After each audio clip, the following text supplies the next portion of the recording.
My name is Derek from Irresistible Writer, and what I do is I help people get seen on Substack, help them to get trusted on Substack, and help them to get paid on Substack. That's kind of what my publication is about. And today we're talking about what I think is like really one of the big mistakes that creators make on Substack. And so I write lots of free content for people as well as my paid tools that I give to people. But I do a lot of coaching as well, coaching groups with my VIP program, and also do a lot of one-to-one. And the inspiration for what I'm going to share with you today came out of working with a new coaching client. And so I was working with them for a few weeks. They'd been on Substack probably about 6 months. All right, they'd read lots of advice and they got lots of input and they're trying lots of stuff. And we'd had a couple of sessions working together and given some advice. And in the first couple of sessions, you're just getting to know somebody. Derek is not moving and I can't hear. Oh, sorry about that. Can everyone else still hear me? Just someone else say yes. Please tell me that Substack hasn't cut me off again. Can anyone else hear me? I haven't got any yeses. I wonder if can you hear me? Oh, yes, Lee can. Okay, Lee, it's still me and you in the room, so we will keep going. Okay, we got a few yeses. Cool. So I was working with this coaching client, and often what happens in the beginning, you just get to know the person, you're trying to work out how best to help them, offering a bit of help and advice. And we've been working together a couple of sessions when I kind of realized, so normally they want to get seen, want their writing to improve, want to make money, etc. But as we were talking, I realized actually that they'd adopted this mindset, which is really common on Substack, and we needed to kind of talk about it because it was the thing holding them back. And here's the thing, right? What a lot of us do on Substack is we're looking for something that works. We're looking for a little kind of growth hack or a little growth technique. We're looking for something that's just going to unlock the growth for us. All right, what's the hook? What's the headline? What's the little technique? What's the angle? And I actually have a prompt. So I need to confess this up front before I'm going to challenge this. So confess up front. I have a Claude prompt that I run every week, and it scans some of the updates on Substack, and it scans some of the top creators, and it basically says, is there any new techniques or hacks or features that I could use to grow a little bit faster? So I don't have to search through everything. It just brings it to me. And I used to do this back in the day on Medium. This is like pre-AI, so I had to do it myself. And I would review everything I'd done in the previous month to see what was working and see if there was any little techniques that I could use to grow faster. And I remember one time I was looking at, so I'd probably write maybe about 15 posts a month on Substack, so probably every other day. And I remember one time I was looking at everything I'd written, so 15 posts in the last month. And I noticed there was a spike in clicks and views whenever I used this phrase in a headline. And the phrase was this: unfair advantage.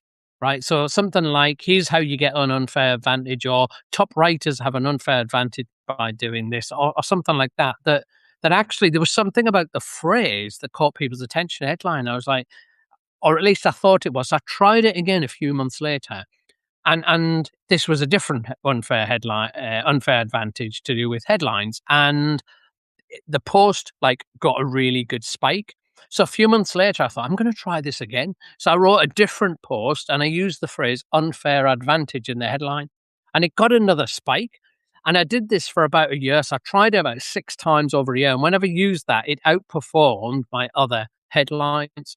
And and after about a year, it stopped working, partly because other people copied me and partly because it kind of ran out of juice, etc. That's what I call like a growth hack, right? A little growth tactic that you realize, oh, that's working. And we're always searching for these, So some people, they search for what's the best time of day to post my notes? What's the best number of notes? And some people test, they'll do 3 a day, 5 a day, 9 a day, and they're testing, what's a particular phrase as the first line of my hook? And we're all testing these little things, which is absolutely fine. Nothing wrong to do any of that stuff. But here is the problem, all right? When that becomes the main thing, your business on Substack is in big, big trouble. Now, I understand why we all do this, because If you just put the word unfair advantage in my headline and I'm going to get much better, then that's like, once you discover that, that was 3 years ago, by the way. Don't everyone do that on Substack because it won't work now. It makes everything suddenly easier, it feels like. But when you think about it, over a year, I would write 15 posts on Medium a month. So over a year, it's like 150 posts, maybe, right? And I used unfair advantage every 2 months. That was six. So 6 out of 150 got a little kind of boost. Now, you can't build a growth strategy around 6 posts doing slightly better, although it does kind of help a little bit. And so the big mistake creators are making, and people come to me and understand people want a shortcut. Just tell me what to do. What's the little hack? What time of day? What words should I put in my headline? What's the hook? Should I go on lives or not? If I go on lives, how long should they be? How long should my post be? What's the exact length that is going to help me go viral? What should I put in my intro? What's the first line? And there are things that work better than others. But here's the problem, that if you build your whole strategy like around that, you're just going to burn out and you're not going to find the traction that you want. Now, I'm making a couple of assumptions here, as I do with everybody I help. I assume that people want to find a group of loyal readers. They want to build an audience, as it were, and they want to make money from that. That's kind of what I help people to do, those two things. And if that's what you want to do, then growth hacks or little growth techniques are nice, but they're not going to help you get there. All right, as hard as it sounds. And a lot of people watching this will not pay any attention to it, or you'll kind of pay attention, but then tomorrow you'll be back on the growth hack, growth technique, growth tactic journey. And I'm going to tell you what you should do instead in a minute. But the way that to think about this is, imagine that you're going on a journey across your country. All right, you're going on this massive drive, maybe 500 miles you're trying to cover on this journey, right? And I want you to imagine that every now and again, you have a special button in your car that you can press. And for 5 seconds, it's going to put down the accelerator on your car, and you're going to go much faster for 5 seconds, right? It's a little boost that you can press, all right? But you're going 500 miles across the country, and you can only use that like every hour, and it lasts for 5 seconds, right? In the journey of the 500 miles, that's going to make hardly any difference. But in the moment when you press it for 5 seconds, it's going to feel amazing. And whenever that boost is available, you're going to want to press it because you're going to want that little speed, that little acceleration. But in terms of the journey itself, when you take a step back, it actually makes no difference, really. But in the moment, it feels like everything. When you discover a little growth hack or a little tactic to get a little bit of a boost, all right, whether it's posting time of the day, whether it's titles, a little word you use in the title, a little technique that everyone's telling you. If you read any of the growth gurus, they'll have all these little techniques. And I feel a bit sad sometimes when I see them and I see people swallowing them up and they're all, I'm definitely going to use this in the comments. And there's nothing wrong with using it. Press the accelerator for 5 seconds. If it gives you a little tiny boost, that's absolutely great. But unless you've built the car, all right, unless you've got the real engine to get you 500 miles, it's going to make absolutely no difference. All right. So let me tell you how to build the engine. This is the real stuff that's going to help you build an audience, get a bunch of loyal readers, and help you make money if ultimately that's what you want to do. And the way that I see this happening quite a lot is, and you'll have seen posts like this, where someone says something like, Substack is changing.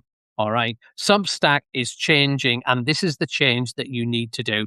All right. This feature is a game changer. All right. This changes everything. This is going to unlock so much for you. You'll have read posts like that. Yeah. You've read notes. Maybe you've even found one from me. Maybe even I've kind of fallen into this trap somewhere along the. Just do people relate to this? Do you see those posts and you see those pieces of advice or notes, etc.? Or is it just me that they're coming up on my feed? And because the truth is, Substack is always changing. But actually, the bigger truth is Substack is not changing at all, right? It is not changing at all. It's only changing in a very micro way. And the problem is if you write about, if I write about that in terms of my post note, you're going to click on it and read it. So it's going to help my growth, all right? But the truth is, Substack actually isn't really changing. All right. I've been on it 18 months and it hasn't really changed. And it's not going to change over the next 5 years in terms of the main things that work, in terms of the car that you need to, the little buttons on the dashboard for the little 5 second sprint, that they're going to change and tweak. And the mistake creators make is get obsessed with that and they miss the big picture, the main strategy. And this is the stuff that you need.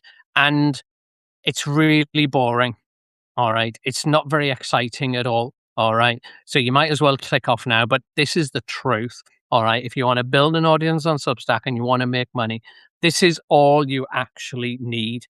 And it's really, really simple and it's really, really hard. Even I'm still kind of wrestling with this stuff now. But if you just focus on these things over a long time and you eventually nail them, you'll have a loyal collection of readers and you'll make money. And if that's a side hustle, or if that's to pay off your debt, or if that's to retire, or if that's to quit your job like I have, whatever it is, it will come to you, not overnight, probably not in 3 months, but in 6 to 12 months, you could start to make money. All right. So this is this is the strategy that I would kind of recommend. These are the big things that you should focus on and not really pay too much attention to the shiny bells and the shiny whistles. And there's 4 things, and you can probably guess what they are. If you've read any decent advice around on Substack, you will already know what these 4 things are. And you just need to get crystal clear on these 4 things. If you can, you'll grow on Substack and you will make money and you will live a very happy life. So here they are, really 4. Remember, they're not sexy, they're really boring, but here they are. The first thing that you need to get really clear on is simply this: who you're writing for. Like, crystal clear on who are you writing for. Like, who are they? Like, how old are they? Are they rich or not? Have they got a family or not? What's in their mind? Have they got loads of spare time, or are they really crushed for time? Getting crystal clear on your reader, the one you're writing for, is number one. Get crystal clear on that is like so important, more important than any of the whistles or bells. And that sounds really simple, but actually is really hard. So I've been doing a lot of thinking over the last month of like, actually, who am I writing for? You know, and it's not actually that easy for me. So I used to write for writers, but writers are people who are journaling, people who are writing biographies, people who are writing novels, some who want to use writing to make money, and they're all different. And so I'm like, actually, I'm writing for people with ideas who want to use writing to make money and get an audience. That's not very slick and sexy, is it? But that's the sort of thing I'm thinking, that I've shifted from just writers, irresistible writer, to people who want to use writing to get their ideas out there and to make money. So that's a slightly different person. So you need to get crystal clear on who are you writing for. All right, in your head, and you don't have to like follow any rules for that. You just need to have it in your head, roughly their age, maybe their gender, maybe their social background, maybe their intelligence, how much time they've got, which part of the world they're in, because you need to understand what their life is like. Yeah, if you can understand what their life is like, then when you are creating content, that gets dead simple. Yeah, because the examples you use get simple. If you're writing for teenagers, you don't talk about the threat of retirement. Yeah, really obvious in terms of your examples and your illustrations. Get clear on your reader. Actually, I'm going to go through this a bit quickly. All right. The second thing you need to get crystal clear in is what is their problem or their biggest pain point. Right? What's their biggest pain point? What is their problem? And how do they describe that? Or how does it feel for them? All right. And that is actually harder than you think, because you operate in your world, but what's it like in their world? And this is all about empathy and understanding. And partly you can imagine it, but often you just need to test it out, and you'll try different words and different emphasis. So let's give an example. So let's imagine you're doing something to help people make money, whatever it might be, right? That sounds really simple, isn't it? The problem is they've got no money, so they want money. But that their problem might be that they lack confidence to make money. Their problem might be they lack ideas to make money. Their problem might be they lack time to make money. The problem might be they've failed before. The problem might be they've got too many ideas. The problem is they may fear failure. Their problem actually could be a whole bundle of things. You need to get crystal clear on actually what are the problems of my audience. All right. So let's say you write about health. All right. So you're writing about health and you're helping people get healthy. All right. So that sounds easy, doesn't it? Like their problem is they've got bad health and they want to get good health. Right. It sounds really easy, but like, have they got bad health and they're scared of dying? Or have they got bad health and they're struggling for energy to play with their kids? Or have they got bad health and they don't think they're attractive enough to get a date, so they want to lose weight? They're actually three different ways of seeing the same problem. They're scared of dying, they haven't got enough energy, or they want to be attractive to people of the opposite sex or same sex. Yeah. So getting crystal clear on actually what's it like for my audience, what are the problems they're facing, and how do they experience that? And partly you can imagine that, but the reason you put out notes, the reason you put out posts is you look for the comments. All right. Hopefully you read the comments. Yeah.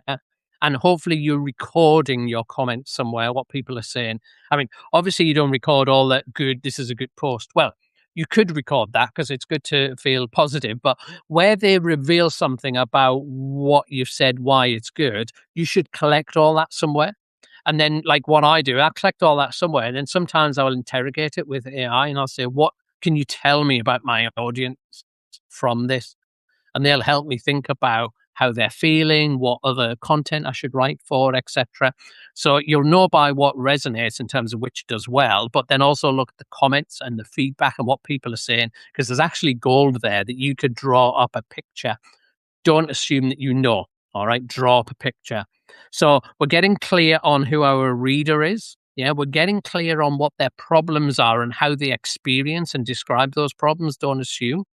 And then the third, remember, there's four things. The third thing that you need to get crystal clear on is like what solution you can offer. So if ultimately you want to make money on Substack, you need to be offering solutions. People won't just pay you money for information. I mean, they may buy you a coffee and that, but if you like really want to make money, you need to be offering solutions.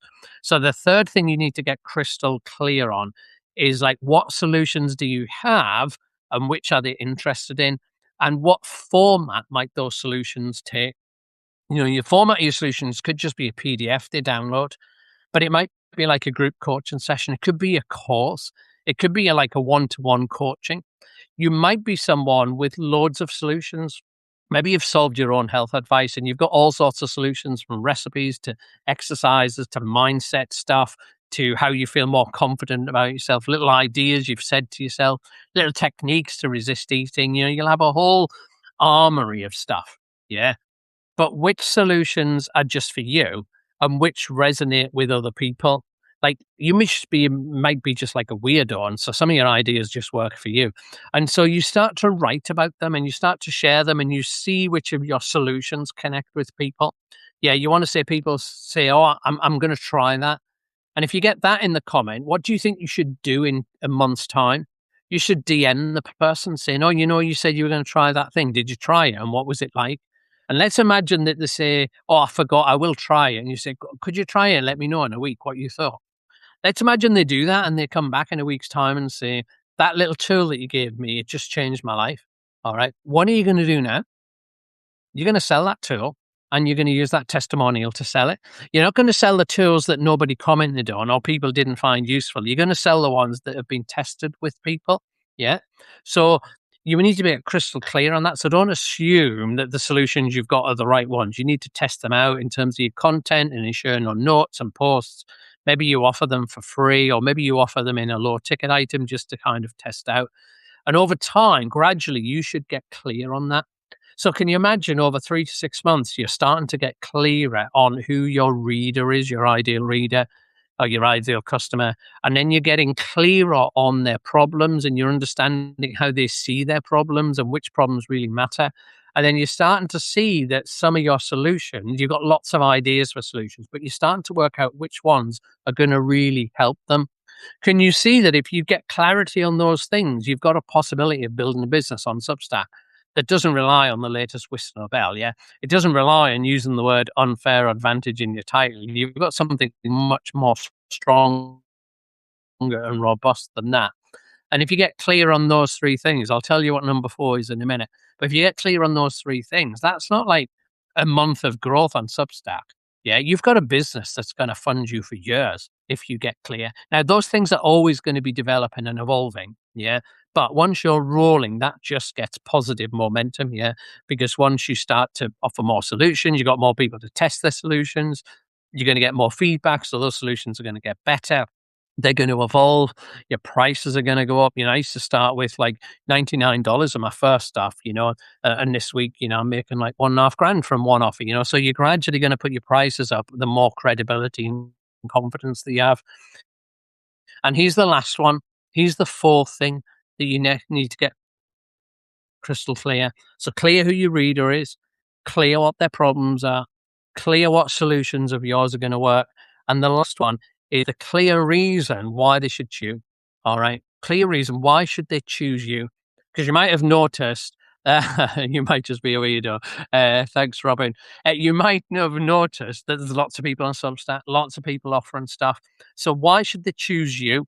Yeah. What is it about you that's going to resonate with them? Why have you got proof? Where have you got credibility? How should I trust you? What is it that you can offer that makes you uniquely you, that I think out of everyone, you're the one that I'm going to give $100 to, or you're the one I'm going to give $1,000 to? And you're going to weave that through all your content. All right. So every time you write, you're going to think that they haven't heard anything from you before. And you're going to weave in little stories about how your solution has solved your problem, how you've used it for a client. You're going to weave in testimonials. You're going to weave in stories. You're going to weave in quotes. You're going to weave in screenshots. You're going to weave in pictures. You're going to weave in pictures of stuff that you use. You're just going to build up this credibility that people think, actually, you can do this. I trust you. And you're going to share something in your story. So you come across as this likable person that people want to connect with. Yeah. And those are the four things. And again, with that, you don't quite know what's going to resonate with people. Now, if you heard you speak, you'll have heard me say this story before. So you can just have a sleep for a second if you've heard me talk a lot. But when I was on Medium, and I was still quite a young experience. I wasn't young, actually. I was young in terms of writing online, right? But I was quite inexperienced, all right? And I remember I threw away this line, all right, in my first sentence of one of my posts. And the thing about Medium is people can highlight which of your lines that they quite like. So when you review your post, you see out of your text what people like, so you can reuse that later. Maybe it's a good feature that Substack should do. Anyway, I remember I was writing this post, and the first line, I think I was quite tired and I wasn't thinking that straight. And I just mentioned that I'd started writing online at the age of 51. All right. And I had no background in writing, and I thought it was kind of too late, etc. And I mentioned my age, and it was the first time I've mentioned my age, and loads of people highlighted it. And I was like, why is everyone highlighting a guy who's new to writing in his 50s? And then I realized, actually, it's because a lot of my audience are midlife, all right? And they're relating to somebody starting late. And they're thinking, well, if you can start late, maybe I can start late. And so I discovered that. So now you might see, if you see on Substack, sometimes I mention my age in my headlines, or I'll mention that I had no experience of writing, or I'll mention that I was rubbish at writing at school, that I started late, that I've got no business background. And I share that because from experience, I know people connect to that because they think, well, if you can do it, then maybe I can do it. And so your trust, again, will come from experimenting. You'll share lots of stuff and you'll see what resonates, what people comment on, which of your proof stories do people connect with most, which of your trust and credibility do people think, oh, yeah, I really relate to that, or that really makes me believe in you, trust you. Then you want to use kind of more of that. So don't assume that the stories or proof that you've got is what will really connect with people. You just want to throw that out there and test it, yeah? Because it's only if people trust you. I mean, they might become a free subscriber if they don't trust you, but they're only going to hand over money once they trust you. Yeah, the first three aren't enough. And Jill missed the two of the four. I'll go through them all just in a minute. All right. And so it's this idea that everything's changing on Substack, and it will keep changing. There's new features, and we get all excited and we think this is a game changer and this is a clever tactic. And all that is absolutely great. And enjoy the whistles and bells and have fun reading the articles. But if you want to really grow on Substack and you really want to make money, you need to think of the strategy stuff. And the strategy is getting clear on these 4 things. And really, this is all that matters. Getting clear on your reader, who they are, getting clear on what problems they have and how they would describe them, get clear on which of the solutions you have that they're interested in, and get clear on why they should trust you and ultimately follow you and subscribe to you and give their time to you. All right. Do those 4 things. And the way you do that is you just experiment. All right. Fire out those things, learn from it, and experiment. And if in 6 months' time you can get hyper clear on those 4 things, then you will be growing. You'll find this loyal community who will trust you and who will want to buy from you. All right.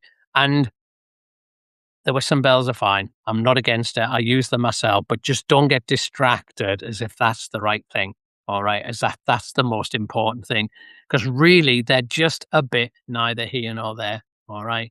And unfortunately, the stuff I've just talked about is hard work and it's boring a little bit. It's not as exciting as a new little technique we can try tomorrow. So stick a note somewhere to remind yourself. All right. Put a little reminder in the calendar in 3 weeks' time, a little alarm to say, am I more clear on these 4 things? And I've been online for like 3 years. Yeah, running my business for 2 years. And I'm still getting clear on these. And you never kind of end the journey. Yeah. So don't think you're going to arrive. It's just an ongoing journey. Maybe every month you put the alarm in and you just take half an hour to look at those 4 things and trying to get clear. And yeah, hopefully that was helpful. You can sign up to the Irresistible Writer and you'll get free content every week. But if you're somebody who wants to kind of do the paid subs thing on Substack, you want to have paid subscribers, and either you don't have them or you are trying to and it's not working, then in a couple of weeks' time, I'm doing a masterclass on how to get paid subscribers, because like I was a disaster with paid subscribers for about 6 months. I didn't have a clue what I was doing, but actually these days it's really great for me. It's working really well, making lots of money. And that's because I changed 3 things really. And I'm sharing it in the next masterclass. And that is for my VIP members. Yeah. So we got the paid subscribers, which is like the first tier. If you want to sign up for VIP, then every month I'll do a masterclass. And that's the one I'm doing next month.